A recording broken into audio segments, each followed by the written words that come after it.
Now for the next heart issue that we'll be shedding more light on is the issue known as left atrium hypertrophy. Left atrium hypertrophy. So for the left atrium hypertrophy, it's just simple.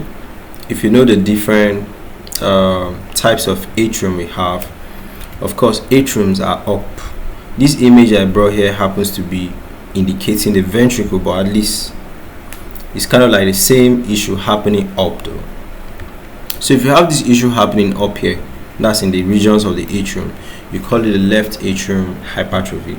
Okay, so all the pictures I was bringing was ventricle, but just for illustration, it's just the same issue happening up on the left side.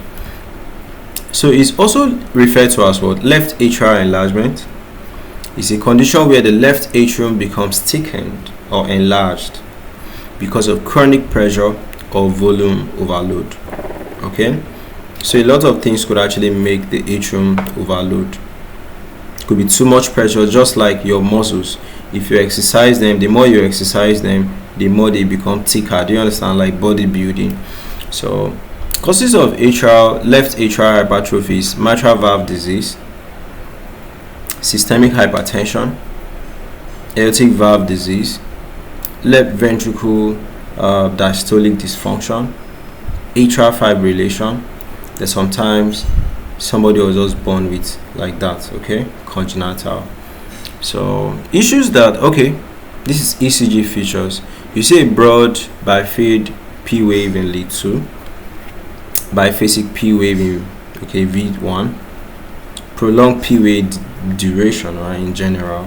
Okay, so issues that such patients will be having when they have this left atrial hypertrophy is they'll be weak because blood flow is not adequate, so oxygen supply to is not really adequate like that. Palpitations, shortness of breath, chest discomfort. Okay, then you also have some other symptoms depending on what is causing it. Okay, so if you want to pick up left atrial hypertrophy, you do some heart tests like echocardiography, electrocardiography, chest x-rays to look at the enlargement. Okay, then management, if there's hypertension, you control it.